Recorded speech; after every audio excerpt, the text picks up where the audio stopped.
I know it's been hot out there. I want to thank you for enduring and sitting here and listening to people who are here trying to inspire you, trying to get you to know that we're in that final push, that final 15 to 16 days for a decision that will make a difference for the course that the United States of America will take. The simple decision is, will we still maintain ourselves with that star-spangled banner flying as a constitutional republic? Or will we go down the path of a socialist, egalitarian, welfare nanny state? Now, today is about each and every one of you.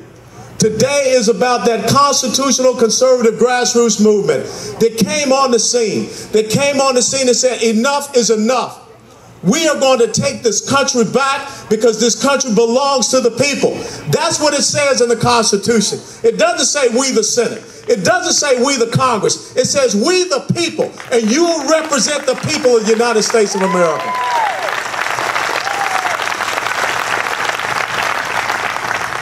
You know, maybe some of you all tuned in last night. I had a little debate with my opponent.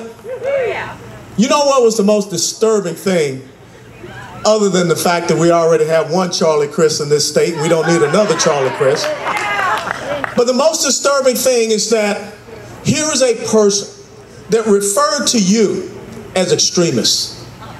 That's the exact same words, verbiage, that the Secretary of State Hillary Clinton referred to those radical Islamic terrorists that killed our ambassador, killed a Foreign Service officer, and killed 2 former Navy SEALs. You're not terrorists. You're American patriots. And if he cannot understand the basic fundamentals that you believe in, then he does not deserve, he is ill-suited to be a member of Congress.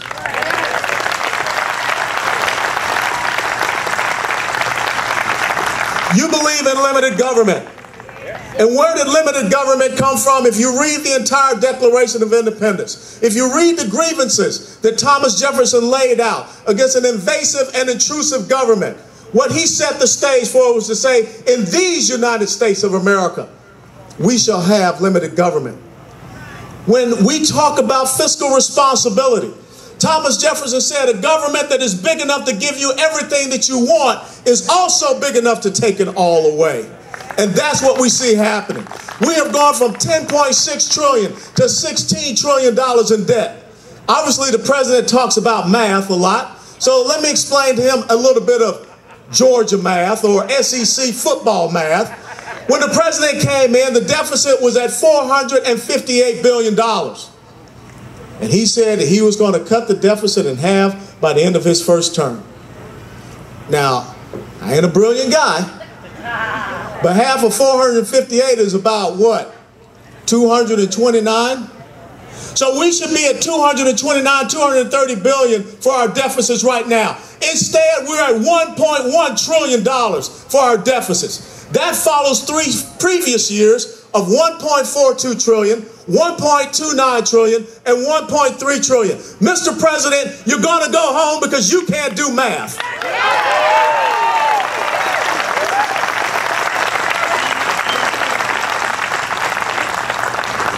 Something else they don't understand that you embrace is the sense of individual sovereignty.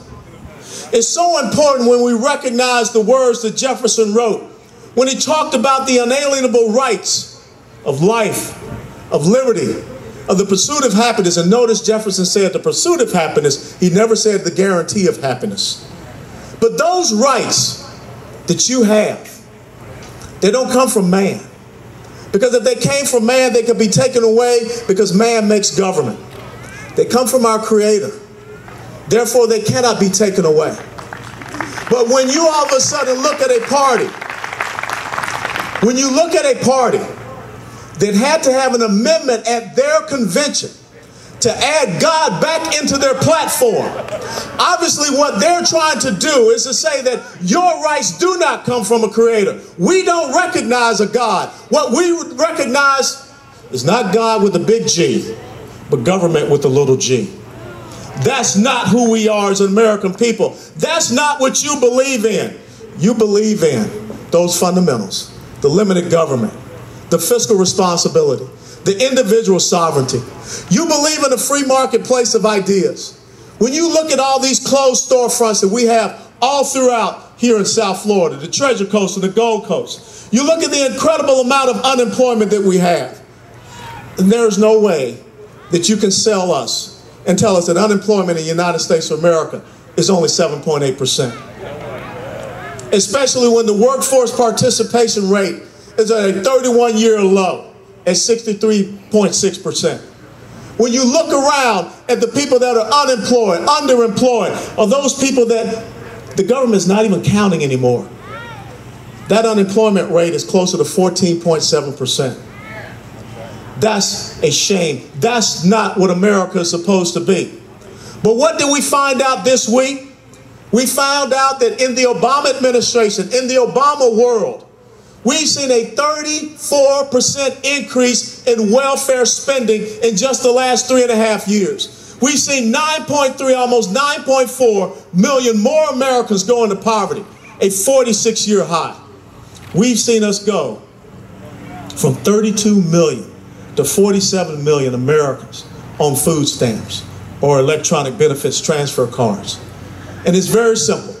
Just the same as I said at Traditions down in Port St. Lucie, we're moving away from an opportunity society, which allows me, a young man born in the inner city of Atlanta, Georgia, to stand before you today, a retired lieutenant colonel, a member of the United States House of Representatives. Now we're moving toward a dependency society.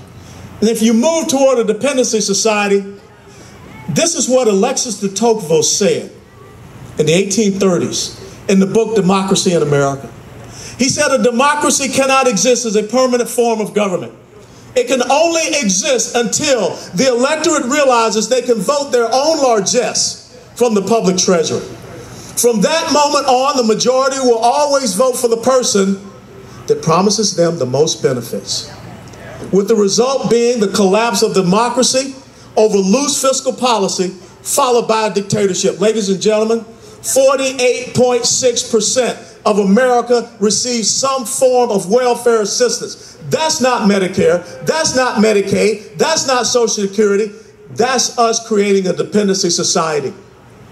That's how you destroy the free market. If you continue to stress producers, producers will eventually stop producing. And there was a woman that wrote that in 1950s in a simple book called Atlas Shrugged. And this is where we find ourselves today. When we are growing a dependency society, a dependency class over the production class, over the opportunity society, we cannot live in an America where we are forcing more people to be dependent upon government instead of unleashing the incredible, indomitable entrepreneurial spirit that makes the United States of America the greatest nation, the greatest, most exceptional country that the world has ever known. Think about what we have achieved in 236 short years. It is not because people were dependent upon government. It was because people had an entrepreneurial spirit and a drive and their desire to do great things in this country. That's what we must restore.